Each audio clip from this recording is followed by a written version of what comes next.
예, 중이염은 요 그림에다 보다시피 귀 안쪽을 우리가 외이라 그러고, 외이의 가장 안쪽 끝에 고막이 있고요.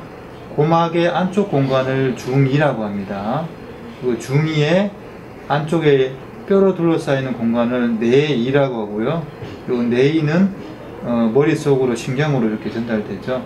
그래서 중이라는 것은 요 고막 안쪽에 있는 공기로 쌓여 있는 공간의 염증을 우리가 중이염이라고 합니다.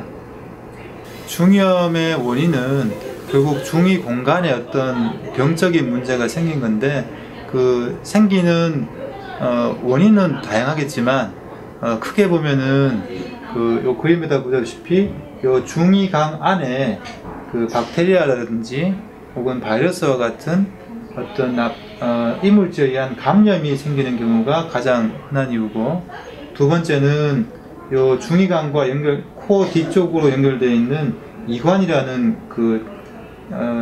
아주 짧고 긴 둘레가 작고 긴 관이 있는데, 이 이관의 기능이 떨어져서 안쪽에 염증이 생기는, 크게 보면 두 가지 원인이 있다고 볼 수 있습니다. 예, 증상은 대개는 급성으로 올 때는 통증, 그 다음에 발열, 이런 증상이 흔하고요. 조금 만성화되는 경우에 따라서 잘 안 들린다든지 혹은 귀에서 진물이 나는 경우, 이런 게 흔하고, 합병증으로 진행하는 경우에는 심한 두통이라든지 어지럼증과 같은 증상, 또 드물긴 하지만 안면 마비까지도 올 수 있습니다. 종류는 크게 보면은 급성 중이염과 그 다음에 삼출성 중이염, 만성 중이염, 이렇게 나뉩니다. 급성 중이염은 말 그대로 병이 아주 급박하게 진행하는 경우고, 앞에 아까 예를 들었던 두통이라든지 발열, 그 다음에 발열, 통증, 그런 증상들이 동반된 특징이고, 고막을 보면은 고막이 빨갛게 부어 있는 경우가 많습니다. 애들한테 좀 많이 흔하고요. 삼출성 중이염은 이 중이강이라는 공간 안에 점이액이 차가지고 꼭 내가 물속에 있는 것처럼 귀가 멍한 것을 특징으로 합니다.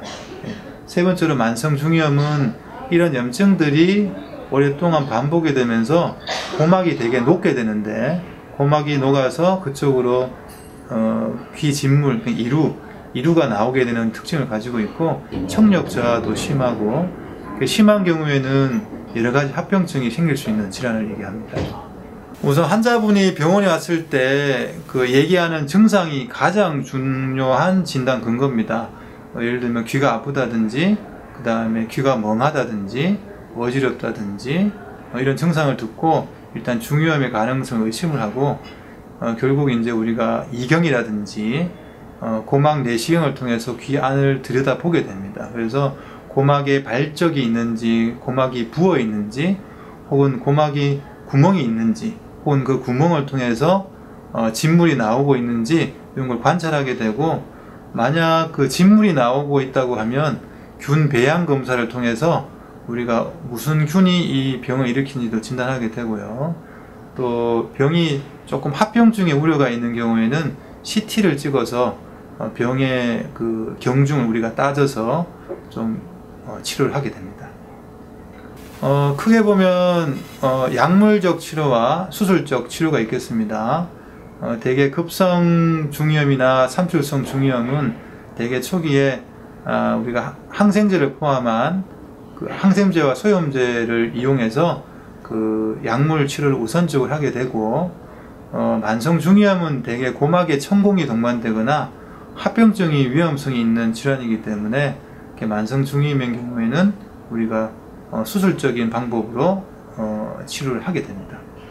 우선 귀가 안 좋다고 생각할 때, 예를 들면 아프다든지 귀에서 진물이 난다든지 갑자기 귀가 멍해졌을 때 빨리 병원을 찾아서 이비인후과 전문의사의 도움을 받는 게 좋겠고요. 생활 속에서는 흔히 우리가 귀가 가려우면 많이 후비게 되는데, 그렇게 후비는 과정을 통해서 외이도염이 중이염으로 발전되는 경우가 많기 때문에 웬만하면은 귀지를 일부러 제거할 필요는 없고요.